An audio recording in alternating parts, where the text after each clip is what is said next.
Frog మరియు మిడత. ఒకప్పుడు ఇద్దరు స్నేహితులు అమెజాన్ రెయిన్ ఫారెస్ట్ లో నివసిస్తున్నారు. వారి పేర్లు మిస్టర్ మిడత మరియు మిస్టర్ ఫ్రాగ్. వారు మంచి స్నేహితులు, కాని వారు ఏ కారణం చేతైనా ఒకరినొకరు తమ ఇంటి వద్ద ఆహ్వానించలేదు. ఒకరోజు వారు సారసు పక్కన కూర్చున్నారు.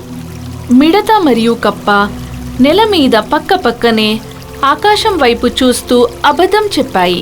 భలే మంచి రోజు. అవును, నిజమే. మీరు తరచుగా వస్తారా? అప్పుడప్పుడు. మీకు తెలిసినట్టుగా నేను ఎక్కువ సమయం బావిలో గడుపుతాను. అవును, నాకు బావులు నచ్చవు. అవి చాలా చీకటిగా ఉంటాయి. అవును, నన్ను సందర్శించడానికి మీరు ఒక రోజు రావాలి. నా దగ్గర ఒక ఉపాయం ఉంది. మీరు ఈ రాత్రి బావికి ఎందుకు రాకూడదు? నేను నా భార్య ప్రత్యేకమైన భోజనం సిద్ధం చేస్తాము. కొన్ని కొవ్వొత్తులు ఇస్తాను, దయచేసి రండి. ఓ, తప్పకుండా వస్తాను. మంచిది, నేను వెళ్ళాలి. అంతా సిద్ధం చేసుకోవాలి కదా. మళ్ళీ కలుద్దాం. కప్ప వెళ్లిన తరువాత మిడత నీలి ఆకాశం వైపు చూస్తూ ఆ రాత్రి భోజనానికి ఏమి ధరించాలి అని ఆలోచిస్తా ఉంది. ఆ సాయంత్రం మిడత బావి వద్దకు వచ్చింది. అక్కడ కొన్ని కోవట్లు వెలిగిపోయాయి. కప్ప టేబుల్ వద్ద కూర్చుని ఉంది మరియు ఫ్రాగ్ భార్య మిడతను పలకరించింది. మిస్టర్ మిడత, దయచేసి లోపలికి రండి. శ్రీమతి ఫ్రాగ్, మీ ఇల్లు చాలా అందంగా ఉంది. ధన్యవాదాలు. హాని, మీ స్నేహితుడు ఇక్కడ ఉన్నారు. అతని లోపలికి రమ్మని చెప్పు. దయచేసి టేబుల్ వద్ద మాకు కలుస్తుంది. విందు సిద్ధంగా ఉంది. మిడత మరియు కప్ప భార్య టేబుల్ దగ్గరకు వెళ్లి కూర్చున్నాయి. మీరు వచ్చినందుకు సంతోషిస్తున్నాను. మీ ఇల్లు చాలా బాగుంది మరియు నేను అనుకున్నట్లుగా చీకటిగా లేదు. ఓ, అది అలా కాదు. మీకోసం కొన్ని కొవ్వొత్తులు వెలిగించాను. ఓ, చాలా మంచి పని చేశారు. ముఖ్యంగా నాకు చీకటి ప్రదేశాలంటే ఇష్టం ఉండదు. నేను చేతులు కళ్ళు కడుక్కున్నాను. మీరు కడుక్కోండి. అక్కడ కూజ ఉంది. ఓ, మంచిది. మిడత తన ముంజేతులను కడుగుతుంది మరియు పెద్ద శబ్దం చేస్తుంది. మిత్రమా, మీరు చిలిపి చేష్టను వదలరా. మిడత టేబుల్ వద్ద కూర్చుని తన నుడుపుకి కలిపి రుద్దకుండా తినడానికి ప్రయత్నిస్తుంది, కానీ అది అసాధ్యం. మీరు మళ్ళీ శబ్దం చేస్తున్నారు. నిశ్శబ్దంగా ఉండండి. నేను ఇలాంటి శబ్దంతో తినలేను. నన్ను క్షమించండి మిత్రమా.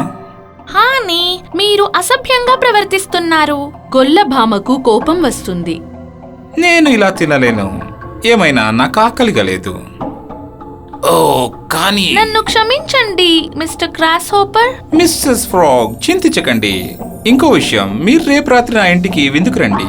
నేను సంతోషంగా వస్తాను. మీరు నన్ను క్షమించండి, కానీ రేపు రాత్రికి నాకు ఇతర ప్రణాళికలు ఉన్నాయి. ఏ ఇతర ప్లాన్స్? గుర్తుందా, రేపు రాత్రి నా సోదరి చిన్న టాడ్పోల్స్ ను చూస్తానని వాగ్దానం చేసింది. ఓ అవును, నేను దాని గురించి మర్చిపోయాను. నేను ఒక్కడనే వెళ్తాను. మిడత నిలబడి గుడ్ బై చెబుతుంది. ఆలస్యంగా రాకండి. ఓ లేదు, నేను చేయను. మిడత ఆకులు మరియు కప్ప తన విందు తినడం కొనసాగిస్తుంది. మరుసాటి రోజు విందు సమయంలో కప్ప మిడత ఇంటి వైపు హ్యాప్. ఓ, నేను తప్పు చేశాను. గత రాత్రి నా స్నేహితుడితో అసంభవంగా ప్రవర్తించాను. నేను అతనితో ప్రయత్నించినందుకు నేను చాలా చింతిస్తున్నాను. నేను అక్కడ వెళ్ళగానే వాడితో క్షమాపణ అడుగుతాను. కప్ప మిడత ఇంటికి చేరుకుంటుంది. వావ్, మీరు ముందుగానే వచ్చేసారు. మిత్రమా, నేను ముందుగానే వచ్చాను ఎందుకంటే నేను మీతో ఒక విషయం. మిడత కప్పకు అంతరాయం కలిగిస్తుంది. మాట్లాడడం వద్దు, రండి. దయచేసి టేబుల్ వద్ద రండి. కానీ నేను మీతో ఒక విషయం చెప్పాలి. మిడత మరోసారి కప్పను ఆడుకుంటుంది. రాత్రి భోజనం చెల్లబడుతుంది. నేను అప్పటికే చేతులు కాళ్ళు కడుక్కున్నాను. అక్కడ కూజ ఉంది. మీరు చేతులు కాళ్ళు కడుక్కోవచ్చు. మంచిది, నాకు చాలా ఆకలేస్తుంది. కప్ప నీటి కూజపై వచ్చి కాళ్ళు కడుగుతుంది. తరువాత అతను తిరిగి టేబుల్ వైపుకు వస్తాడు. అయ్యో, మీరు మళ్ళీ కడుక్కోవడం మంచిది. ఎందుకు? నేనేం తప్పు చేశాను? ధూళిలో పరిగెడ్డం మళ్ళీ మిమ్మల్ని మురికిగా చేసింది. కప్ప నీటి కూజకు తిరిగి వస్తుంది. అతను మళ్లీ కాళ్ళు కడుగుతాడు. తరువాత అతను టేబుల్ వైపుకు తిరిగి వస్తాడు. రుచిగా ఉన్నట్టుంది. ఆపు. ఇప్పుడేమిటి? దయచేసి మీ మురికి కాళ్ళను ఆహారంలో ఉంచొద్దు. వెళ్ళి మళ్ళీ కడగండి. కప్పకు కోపం వస్తుంది.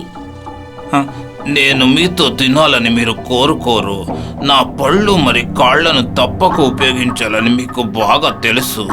నీటి కూజ మరి టేబుల్ మధ్య దూకుతున్నప్పుడు అవి మురికిగా అయిపోతాయి. నేనేం చేయలేను. దీన్ని మొదలెట్టింది మీరే. శబ్దం చేయకుండా చేతులు కాళ్ళు నేను కడగలని మీకు తెలుసు. అవును, అందుకే నేను తొందరగా వచ్చాను.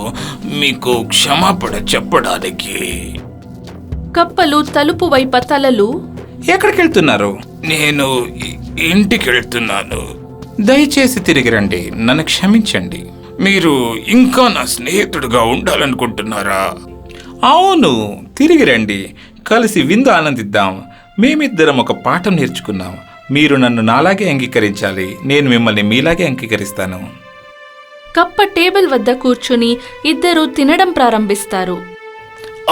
నేను చాలా రోజులుగా తిన్న అతి మంచి భోజనం ఇది. ఇంకా కిచెన్లో చాలా ఉంది.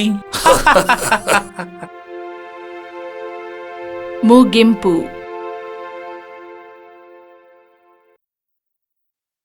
If you enjoyed this story, please like and subscribe our channel and press the bell icon to get future updates. And don't forget to comment.